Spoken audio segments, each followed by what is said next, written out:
భార్య అంటది, ఏమండి ఏం కూర ఉండమంటారు, ఏదో ఒకటి వండి సావా.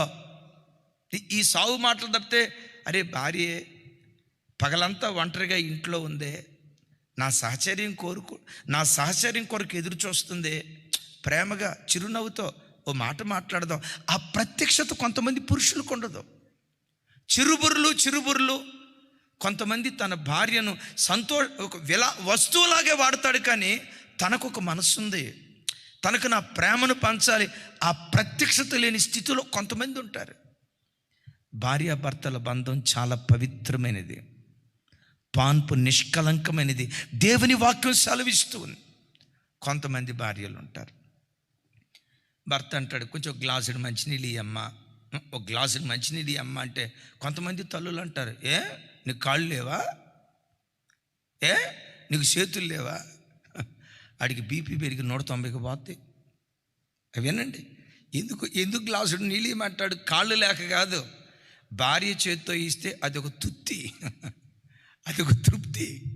అదొక సంతోషం, అంతే కదా తమ్ముడ. అంతేగాని చేసుకోలేక ఈ భార్యాభర్తలు చూడండి, వృద్ధాప్యం వచ్చే వరకు వాళ్ళ మధ్యలో ప్రేమ సన్నగిల్లలేదు.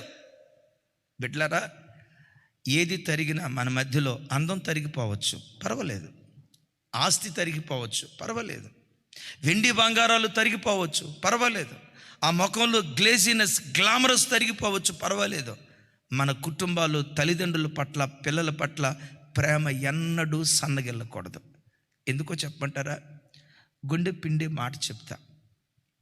భర్తను చూసినప్పుడల్లా, అమ్మ నా వైపు చూడండి రా, భార్యను చూసినప్పుడల్లా,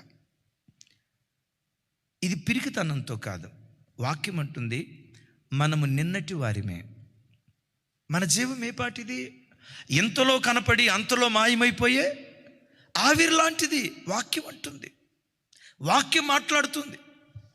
వైరాలో తల్లి గ్రూప్ ఎగ్జామ్ రాయటానికి వెళ్ళి 3-4 సంవత్సరాల వయసు కలిగిన చిన్న బిడ్డను వదిలిపెట్టి ఎగ్జామ్ రాసి తిరిగి వచ్చేటప్పుడు, అయ్యో నేను లేకుండా బిడ్డ ఎట్లా ఉందో, ఈ దినమంతా ఆ బిడ్డను ఎత్తుకొని ఒడిలో పెట్టుకొని ఆడించుకోవాలి అని తల్లి పరిగెత్తుకుంటా వస్తే, వాకిటి దగ్గర తల్లిని చూసింది. బిడ్డ పరిగెత్తుకుంటూ మమ్మీ అని పరిగెత్తుకుంటూ వచ్చింది. ఆ బిడ్డను ఎత్తుకొని ముద్దు పెట్టుకునే లోపే తల్లి ఒడిలోనే ఆ పసికందు హార్ట్ స్ట్రోక్ వచ్చి చచ్చిపోయింది సార్. భర్తను చూసినప్పుడు తెల్లారిన తర్వాత ఈ భర్త అంటే పిరికితనం కాదు సుమే, మనం నిన్నటి వారిమే, ఒకే జీవితం ఉంది. అందుకనే బిడ్డలారా, చనిపోయిన తర్వాత గుండెల విషయాలుగా ఏడవటం కాదు, బ్రతికున్న దినాల్లోనే ఎంత